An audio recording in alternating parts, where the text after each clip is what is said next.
Se você é membro do My News, está no ar a campanha Traga um Amigo para o Bonde dos Membros. Quem indicar um amigo para ser membro ganha 2 porta-copos. Quem trouxer 3 amigos ou mais recebe esse boné. Então corre porque a promoção termina no dia 23 de julho. Seja membro e participe. Quero começar com um desabafo. Quem ainda aguenta a notícia que começa com Bolsonaro diz...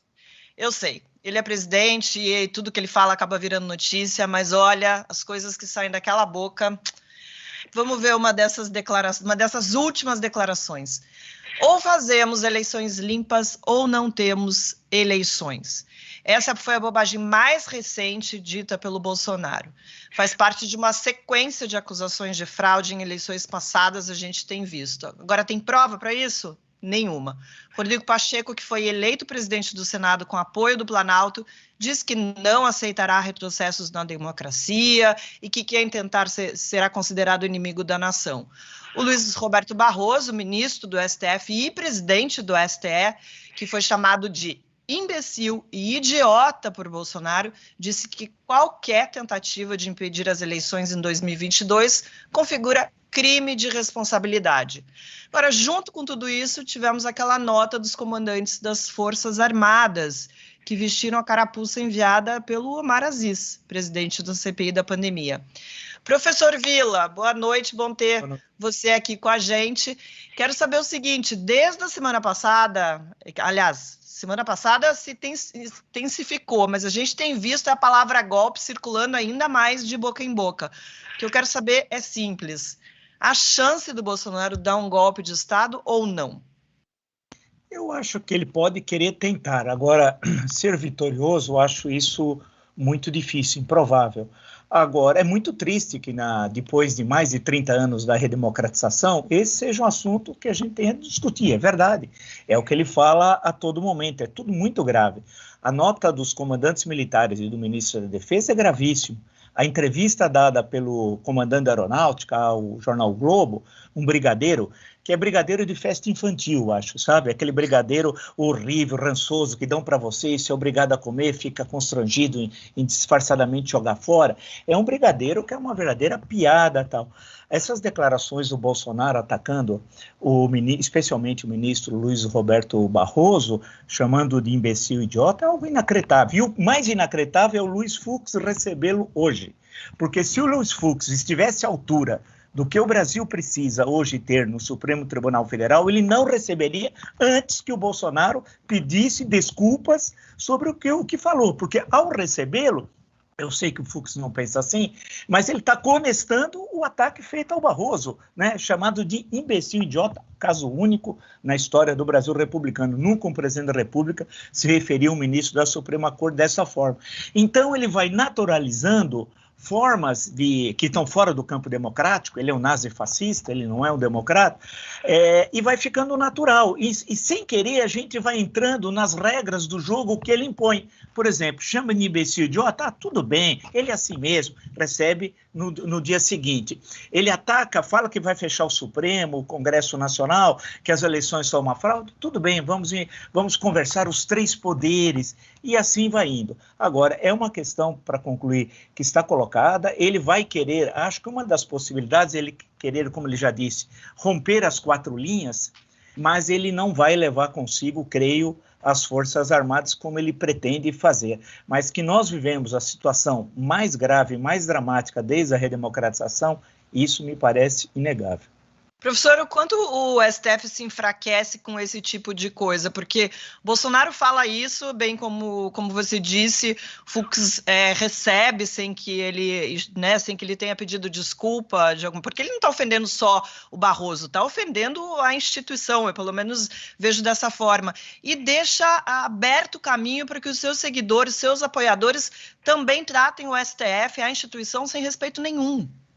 E o caso do Tribunal Superior Eleitoral, nossa justiça eleitoral é desde 1932. né, o Código Eleitoral. É bom lembrar que as mulheres votam no Brasil antes que na Itália e na França. Vale destacar, né?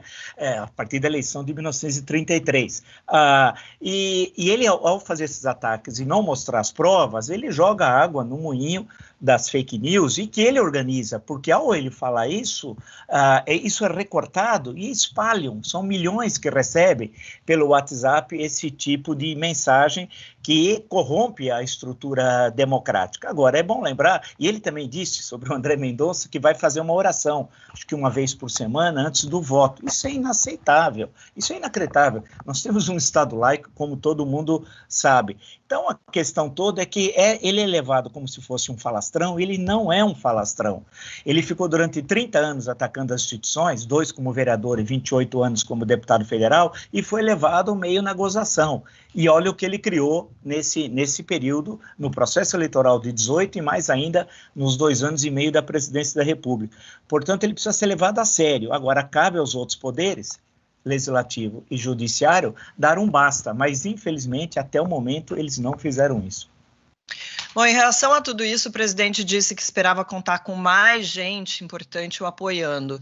Ficou #chateado. O presidente fala uma penca de besteiras, aí quando o pessoal reage, ele manda um "Eu tô tristão", que é aquela bela canção do Cacete e Planeta. Outra coisa que a gente viu hoje foi ele ali dando uma entrevista e daí chama todo mundo para fazer uma oração. O Hélio, pode isso? Ô, Marilis, uma vez eu fui fazer um comercial e aí o diretor era um cara muito inseguro, então ele, antes de começar a gravação, ele reuniu a equipe e falou: gente, hoje vamos ter um dia muito difícil, vamos rezar um Pai Nosso. Adiantou? É meio parecido com o que está acontecendo hoje com Brasília, entendeu? Eu acho que o cara acorda, bom, ele olha assim, ele pensa, olha, vê as coisas e fala: pô, quem é que é o presidente meu? Ah, sou eu. Então vamos rezar um Pai Nosso, né? Porque não tem jeito, não tem saída. Mas eu acho que assim, o Bolsonaro, ele é aquele famoso cão que ladra e não morde, sabe? Eu, sinceramente, não acredito mesmo num golpe vindo do Bolsonaro, porque ele fala isso tudo para um chiqueirinho, ele está o tempo todo falando para a sua torcida organizada, entendeu? E o Brasil é muito maior do que aquilo, sabe? Ele foi eleito mais do que aquele pessoal, mas hoje até as pesquisas já estão mostrando, entendeu? Que ele está simplesmente apegado àquela meia dúzia para quem ele fala, se dirige, tudo. E fora isso, a gente fica aqui citando quantas vezes ele é inédito, quantas vezes ele pela primeira vez isso acontece naquele cargo, né? Pela primeira vez também, ô Vila, pela primeira vez um presidente fala "caguei" oficialmente. Nunca vi. É verdade. Sabe? Ou pela primeira vez um presidente expõe um golden shower, sabe? Enfim, são vários pela primeira vez que não vale a pena nem listar. Deixa eu pegar um gancho disso que você falou, que o Bolsonaro não sabe muito bem o que está fazendo ali. Segundo o Guilherme Amado, que é colunista do portal Metrópolis, Bolsonaro está, além de tristão, cansadinho. O jornalista Guilherme apurou que o presidente está sofrendo de insônia e enviando mensagens de madrugada. Além disso, anda tendo crises de soluço. Ô, Carla, eu me lembro, quando o Bolsonaro assumiu, que eu até cheguei a escrever que o Bolsonaro estava parecendo apavorado, né? Aquela pessoa que quis muito se eleger, queria ser presidente, mas certamente não fazia ideia do que o esperava e não estava se sentindo muito confortável com a cadeira. A gente viu que depois ele passou a se sentir mais confortável, botou todas as manguinhas de fora. Mas será que voltou aquele pavor, aquele medo, a preocupação? É por isso que a gente está vendo essas notícias agora dizendo que ele não está dormindo direito? Olha, Marilis, primeiro boa noite a todos vocês, obrigada, é um prazer participar aqui, obrigada Mara, Marco, Hélio. O presidente tem uma questão séria que a gente não pode ser leviano ao tratar, que é uma questão de saúde. Aí o presidente está prestes a fazer uma nova cirurgia, provavelmente, né, uma questão da hérnia umbilical que ele tem, e ele veio realmente apresentando soluços nesses últimos dias e sem nenhuma informação oficial médica. Então a gente não sabe oficialmente o que está acontecendo, mas esses dias num discurso, se eu não me engano, no Sul, ele quase não conseguia falar, né, estava ali nitidamente incomodado. Então preocupa, chama atenção, e deveria, num país correto, a gente saber da saúde do presidente, mas a gente não tem informações oficiais sobre isso. Agora, o presidente, ele oscila muito o humor, ele é muito impulsivo, né, e ele ora diz que é muito pesado estar no cargo, então não é de hoje que ele reclama da pressão que ele sofre no cargo. Agora, o combo desses últimos dias, fora o soluço e das informações que a gente não tem, o combo no último dia de CPI, né, de suspeita de propina no Ministério da Saúde, da reportagem do UOL que trouxe aí mais os esquemas das rachadinhas, mostrando que ele estava ali desde o começo. Tudo isso causa muita irritação no presidente, que começa a ter esses rompantes, né, que ele tem. Uma coisa aqui que todo mundo do entorno dele diz sempre, que você quer tirar o presidente do sério, fala da família, fala dos filhos. E o problema das rachadinhas pega diretamente a família Bolsonaro como um todo. Então não tem jeito. Desgasta mesmo e tira ele ali do prumo, né? Hoje no Supremo, depois quando ele foi chamado ali para uma conversa com o Fux, 20 minutos mais ou menos durou a conversa, ele tentou mostrar um pouco mais de calma até, saiu falando que era o Jair Paz e Amor, enfim, ele oscila, só que a gente nunca sabe, Marilis, quando que o discurso de paz e amor dele, porque não é a primeira vez, né, que ele volta, quando ele agride muito, ataca muito, ele volta, recua um pouco, lembra que é presidente da República e tem a institucionalidade do cargo, aí ele recua, mas aí vira e mexe, vai nas redes sociais, ele ou a tropa de choque dele, o gabinete de ódio dele, volta a atacar. Eu acho que nessa questão dessa recente crise do Supremo, tem uma coisa que o Marco colocou muito bem e que eu acho que vale ressaltar mais, que além dessa questão da gente nunca ter visto ataques tão fortes a um ministro do Supremo, o presidente, ele está ali nesse entorno desse gabinete do ódio e dessa disseminação de fake news, disseminando fake news contra o ministro do Supremo, sabe, acusando de coisas graves, pedofilia, são coisas assim que não podem ser passadas em branco. O presidente ele é uma figura que é como você colocou no começo, ele fala, a gente tem que ouvir. E por mais absurdo que seja, eu também quero acreditar, como o Hélio colocou, que ele mais late ali, ladra do que morde, mas é a fala de um presidente da República que a gente não pode relativizar. Enfim, acho que ele está passando por um dos momentos talvez mais difíceis no governo, nitidamente muito abalado com essas últimas pesquisas, porque vira e mexe, ele mesmo coloca a figura do ex-presidente Lula nas suas falas, o que mostra que isso está incomodando muito, e aí já parece que numa espécie de vacina, né, para a gente usar aí um termo de uma coisa que ele esqueceu por um tempo aí, que era cuidar da vacinação dos brasileiros, ele já começa a pregar aí, disseminar para os seus seguidores do cercadinho ou dos grupos de WhatsApp, essas milhões de teorias da conspiração de fraudes na eleição. É grave, o nosso papel é tentar colocar o máximo de informação nisso, justamente para não deixar com que essas fake news se disseminem, né, num ano de véspera eleitoral aí, que é... Você falou uma coisa que é importante, que sempre que a família dele fica nos holofotes, principalmente por conta, né, desses escândalos de corrupção e tal, ele acaba parecendo mais desorientado e desequilibrado. Será que isso pode ter a ver com o fato dessas mensagens que apareceram agora no final da tarde, que citam supostamente a atuação da Michelle Bolsonaro no caso da Covaxin? Nessas conversas aí, o cabo lá da Polícia Militar, o Dominguete, teria revelado aí que a primeira-dama estaria no circuito. Você acha que isso pode ter a ver com o fato dele aparecer tão desorientado como ele apareceu no dia de hoje? Então, com certeza, qualquer menção aos filhos e à Michelle causam muita irritação no presidente, tanto é que ele já ameaçou até agredir um repórter que perguntou do cheque de 89 mil na conta da Michelle, né? Então, assim, com certeza, são essas notícias, e a gente viu também que essa irritação, ela fica espalhada no governo, né? A gente teve o advogado dele mandando mensagens ameaçando a jornalista que estava fazendo uma reportagem. Uma outra coisa que, querendo ou não, por mais que a gente ali pare e pense, será que eles seriam capazes de alguma coisa? É o tipo de coisa que a gente não pode pagar para ver, né? Então, isso tudo, a gente que vai acompanhando todo o governo Bolsonaro, é evidente. Falou de família, ele esquece que é presidente e age com total impulsividade e agressividade. Mara, você já falou algumas vezes aqui no Quarta Chamada que a família é um ponto fraco do Bolsonaro. É aí que ele se desestabiliza?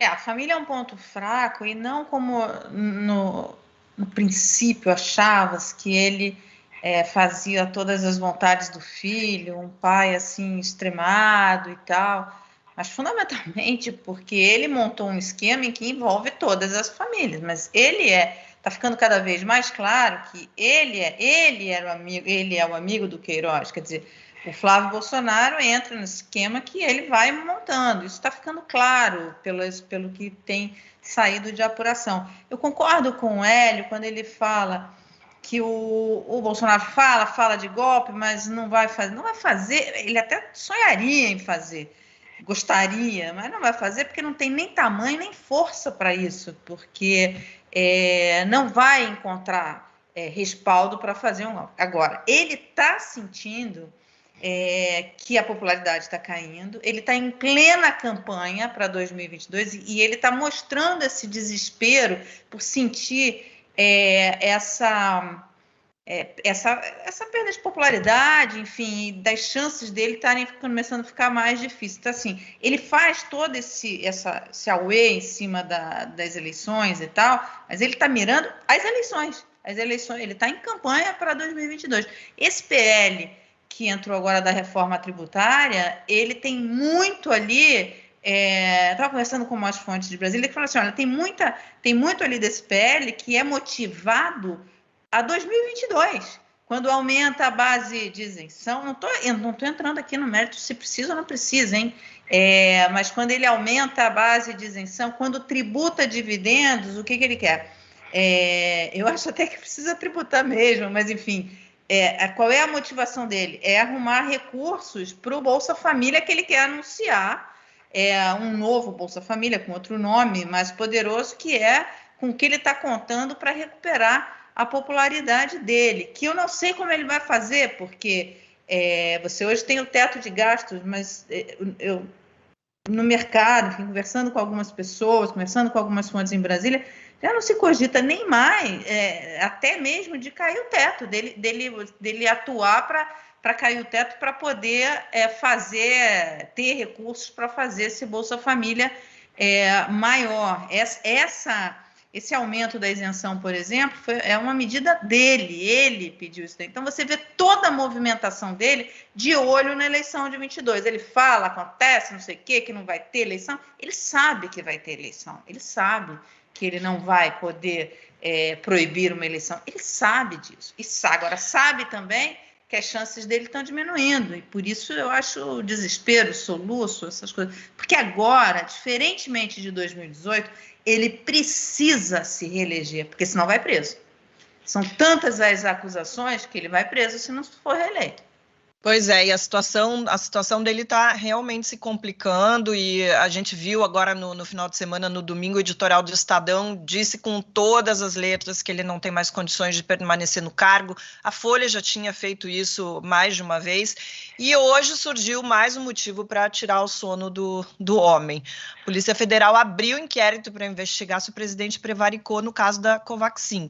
A investigação foi pedida pela PGR na semana passada. O Vila, você acha que vão ser investigações independentes? Como é que você está vendo o trabalho da CPI?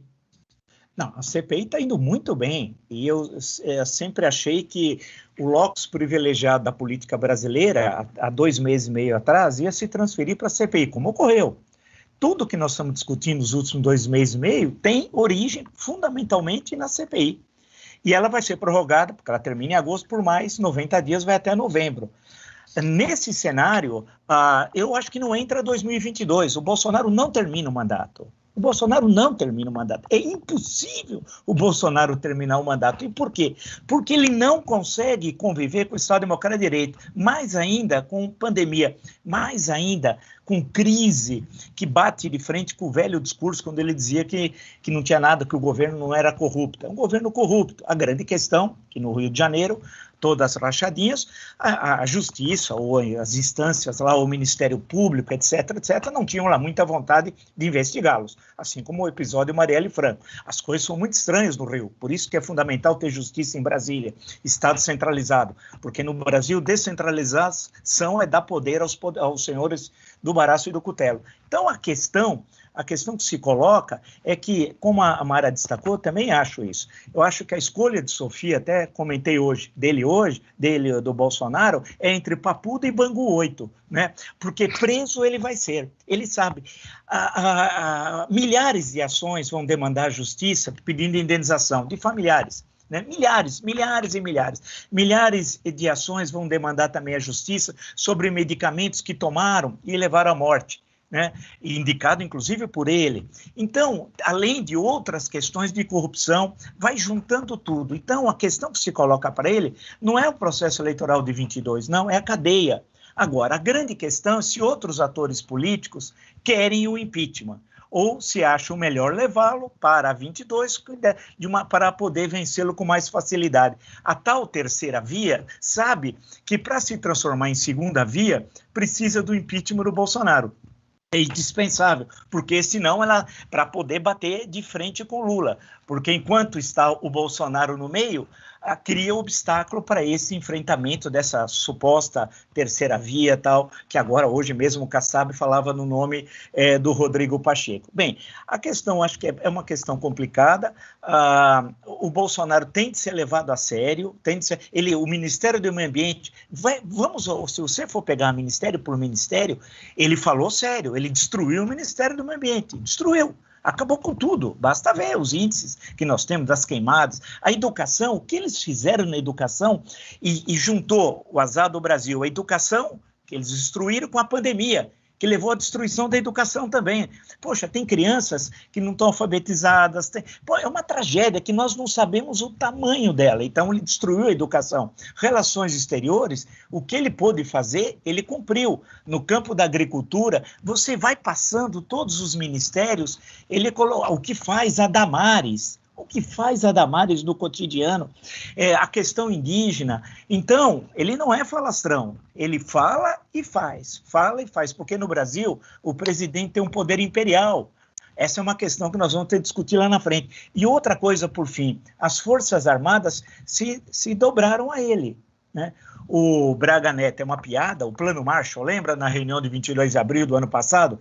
Se a Europa precisasse do Braga Neto como Plano Marshall, ela estava destruída até hoje, desde a Segunda Guerra Mundial. Não, eles são generais incompetentes, nós vamos ter que discutir o Exército, discutir o currículo do Exército, as promoções. Que Forças Armadas nós queremos? Essas que estão aí, Exército de Brancaleone. Isso daí não é exército que nós temos. É uma piada. Você imagina? Imagina eu numa guerra, o Pazuello é general, eu sou soldado. Você acha que eu vou seguir o Pazuello? Eu olho para ele, até o tipo dele é engraçado. Ele não... Então, um homem que não consegue mandar uma carga, troca Manaus por Macapá. Então, a questão é seríssima. A destruição que eles fizeram do Brasil vai demorar mais de uma década para a gente reconstruir tudo isso. A questão, enfim, é o que vai ser feito. Ele vai continuar, ele vai perder as estribeiras, ele não sabe comandar. Aquilo que o McLuff colocou no livro dele, O Cadete e o Capitão, o relatório do Coronel Pellegrini, em 1983, é perfeito. Ou seja, lá em 83, o coronel, analisando o tenente, disse que ele não tinha condições de comandar nada, nenhum pelotão de soldados. E é verdade, ele não consegue comandar nada. Quem viu aquela reunião de 22 de abril sabe disso. Então, a tendência é a crise vai se aprofundar. E ele não vai comer o peru do Natal, se tiver ação política, ele não come o peru do Natal no Palácio da Alvorada. Se tiver ação política, é aquela coisa do Debré. Dizia, assim como a crise não faz assim como o hábito não faz o monge, a crise não faz a revolução.